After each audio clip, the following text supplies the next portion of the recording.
Are you ready? Yeah. Yes! This is the Ross Kaminsky Show. You're a great American. Now, Ross Kaminsky. Come on, man. On Denver's talk station, 630 KHOW. All right, good morning. It's Monday. I'm Ross. I hope it's not Monday. It's Tuesday. And I start off the show by making a mistake right out of the gate. Lovely. It's Tuesday after a 3-day weekend. I've said this before. I'll say it again. I love 3-day weekends, not only because it's a 3-day weekend, but because that means there's a 4-day week. So that's pretty fantastic. I still think that modern economies are going to evolve to where most people work 4 days a week and have 3-day weekends every weekend. That's my guess. I don't know how long it'll take, and I don't really think it'll help me. Oh, this was funny. So yesterday's a fairly major holiday, right? President's Day holiday. Schools are closed. Banks are closed.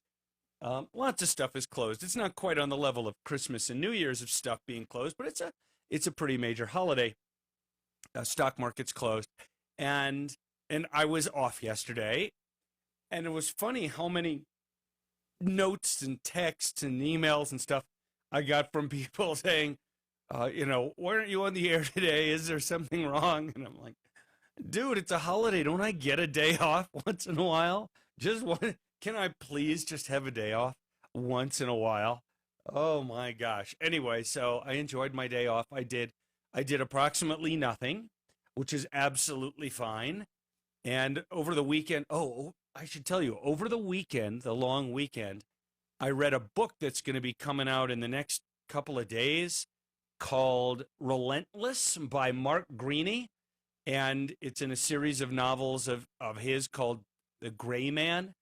And it was my first Gray Man novel. And I was just kind of mad because I just kept thinking to myself, I can't believe I didn't know about this series of novels before. This is just it was a 500-page novel.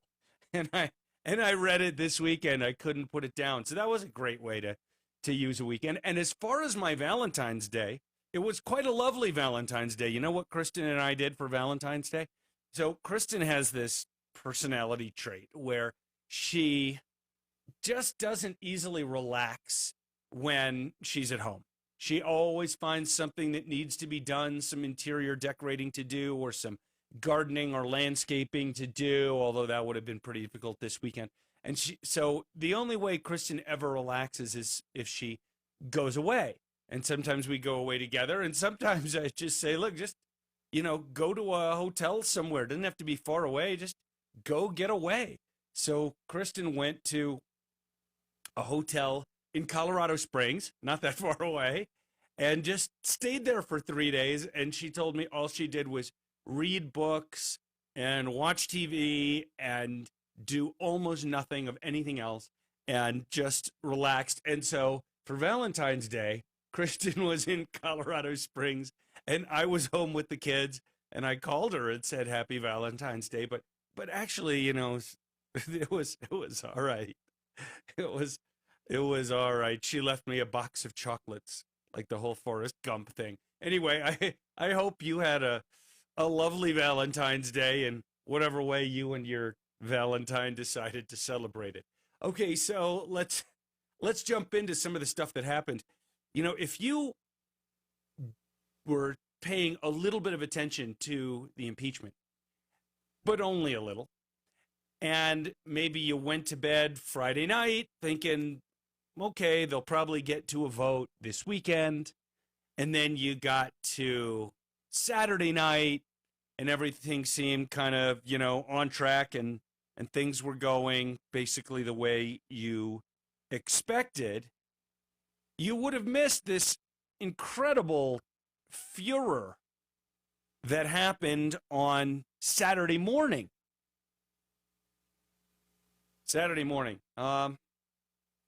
And it was really nuts. They were having closing arguments. And Jamie Raskin, the lead manager for the House, which was the prosecutors, essentially. Yeah, there we go. Jeez. They're they're the prosecutors. And Jamie Raskin stands up because they've learned about this note and these comments that have been made by a particular member of Congress.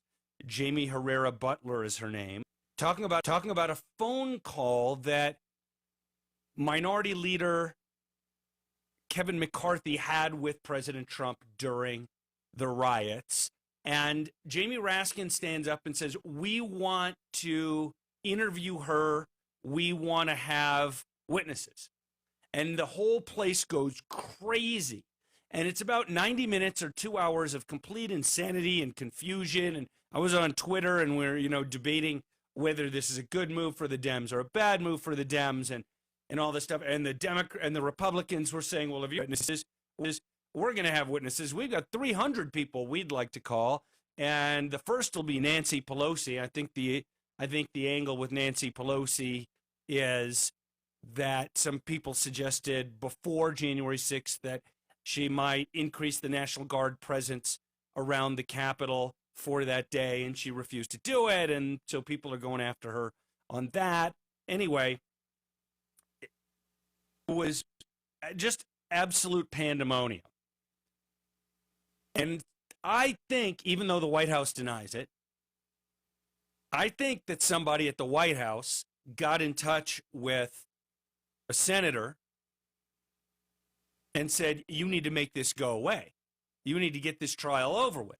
Now, the reporting that came out, okay, so I'll get to the reporting in a second. So there's all this chaos there. Everyone's talking, talking heads on Twitter and cable TV news Saturday morning, which doesn't have much else to talk about on Saturday morning, just went nuts and trying to figure out what it all means if they're going to have witnesses. And then about an hour and a half later, maybe 2 hours, something like that, the Senate reconvenes and we get this agreement between the House managers and the defense attorneys for President Trump. And the defense attorneys get up and they say that we stipulate that if Congresswoman Herrera Butler were to testify under oath, that her testimony would be the same as the written statement that has been published in the news. And that's an interesting way to put it, right? So on the one hand, they're not saying that we stipulate that her statement was true. They're saying we stipulate that her statement, that what she would testify to under oath would be the same as the statement she's made publicly. Now, of course, if they thought it weren't true, they would have said that. By not saying anything about the veracity of the statement, they are admitting that it's true without saying that it's true. But of course, that led a bunch of Trump supporters on Twitter go around saying, well, they're not admitting that it's true. Well, yeah, they are. If something that bad for the president weren't true, then they would have said, no, it's not true. And they would have offered up Kevin McCarthy to say it's not true. Instead, they just agreed to let it go into the record as a piece of evidence. The note in particular, which is also a statement that apparently the Congresswoman has been making at town halls, was that there was a phone call during the riot between President Trump, then President Trump, and Kevin McCarthy, in which Trump told McCarthy that the people attacking the Capitol were like Antifa or false flags, not Trump people. And Kevin McCarthy said back to Trump, these are Trump people, right? These are Trump people attacking the Capitol. And then Trump said to McCarthy, well, I guess they care more about the election outcome than you do, Kevin. And this falls very much into the line of stuff that we've been talking about on the show about how incitement was the wrong charge against the president, because the stuff that he really did wrong that day was while the riot was going on. It was not the incitement of the riot to begin with. And there was maybe a little of that, but that's much harder to prove. Anyway, it was total chaos for a couple of hours and people trying to figure out what it all meant. And would the Senate then have to go into recess, take weeks probably to depose witnesses, and then come back and have this thing drag on for a month or two? And, you know, there would have been some upside for congressional Democrats in that kind of smearing Trump even more, but it wasn't going to lead to conviction. So after that, so if you missed all that, because they ended up saying, we're just going to stipulate and put that in evidence, that particular statement in evidence, if you missed all of that complete chaos for a couple of hours, and it was senators in particular of both parties saying, we have no idea what happens now. This is completely uncharted territory. No idea how long it'll take. Could take months. Who knows?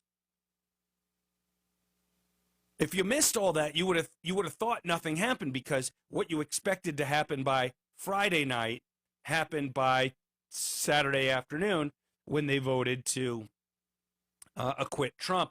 57 votes for guilty, 43 votes for not guilty, 10 votes short of what was needed to convict.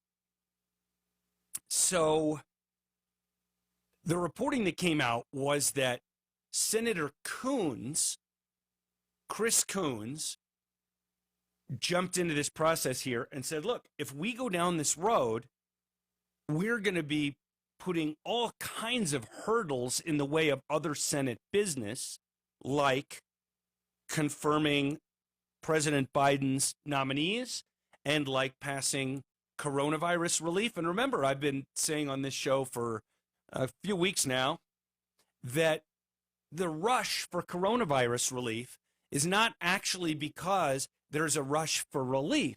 It's because the further we go with people getting vaccinated and all of this new data about the rapidly declining number of cases, the less spending is needed. And so Democrats want to spend as much money as possible just because they're Democrats. And they love buying votes, and they want to send money to state and local governments, especially to Democrat-run state and local governments that have mismanaged their budgets for so long. Although, to be fair, there are plenty of Republican states and counties and cities that are having significant budget troubles just because of all the shutdowns from COVID and all that, and not necessarily due to financial mismanagement. But the Democrats want to spend money as fast as possible because they know that with each passing week, it becomes less necessary to spend money at all. They know that. They know that. So Chris Coons jumped in and talked to someone and said, you really don't want this, telling this to the Democrats. And the White House put out a statement saying that they were not involved. I'm not sure I believe that, in part because Chris Coons holds the same Senate seat that Joe Biden used to hold, Delaware, that particular Delaware seat. Those two are very close. And it would not surprise me one bit if Joe Biden got in touch with Chris Coons, sent him a little text message saying, hey, Chris, buddy, this thing is a mess. You're not going to get to a conviction, even with witnesses. You're just going to drag it out. And who knows what could happen then. Plus, you keep Trump in the news. Make this go away. And so they did. There were 7 Republicans who voted along with every Democrat to convict Trump. And let's just take a moment to talk about them. First of all, I'll say it's a difficult call, right? In the sense that Trump certainly did impeachable stuff, but the particular charge that they brought against him was not the right charge and wasn't proved. I've used this example before. Imagine if prosecutors had a massive amount of evidence against someone for arson, and a little bit of weak evidence tying him as a co-conspirator to a bank robbery, and decided not to charge him with arson, which they almost certainly had the goods on him and could have proved, like they got him on videotape lighting the fire, and instead charge him with bank robbery, where the evidence is weak and somewhat deniable. Well, in that case, if it's a criminal trial, the jury can't say we're going to convict him of arson, even though you didn't charge him with that. You just charged him with bank robbery. You didn't prove bank robbery. And so he's acquitted. And for me, this is kind of a situation where Trump deserves to be punished for stuff that he did. But Democrats don't deserve to win the impeachment because of how they handled it. And in a way, I think the outcome here really does represent justice. Trump has the stain on his record of having been impeached twice, and Democrats didn't win their impeachment, and that's probably as it should be. So 7 Republican senators voted to convict Trump. Only one of them is up for re-election in 2022. So that partly explains why you got to 7. Let's go through some names very quickly. Richard Burr of North Carolina. This was the most unexpected vote. He had previously voted to dismiss the trial on the basis of constitutionality. He said it wasn't constitutional. But he had previously announced that he will not be running for re-election, and that made the vote a lot easier.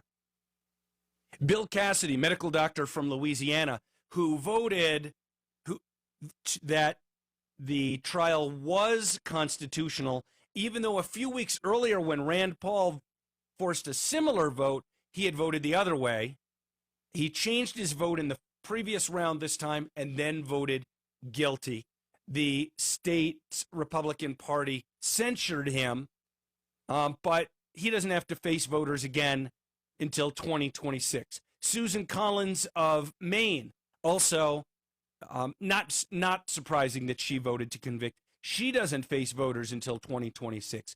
Lisa Murkowski of Alaska is the one who voted to convict, who is up for re-election next year, but she's very hard to beat in Alaska. And remember, the one time that she lost a primary, she ran as a write-in against the Republican that beat her and against a Democrat and won. Mitt Romney from Utah voted to convict. Of course, his other Republican Senator Mike Lee from Utah did not. Ben Sasse from Nebraska also voted to convict. He doesn't face an election until 2026. And Pat Toomey of Pennsylvania. We'll be back. This is Denver's Talk Station with Ross Kaminsky now. Tom Martino at 10, 630 KHOW, Denver. Now, Impact Traffic. This report is sponsored by Churches. From the Betfred Sports Traffic Center, good Tuesday morning. It's cold out here. If you're warming up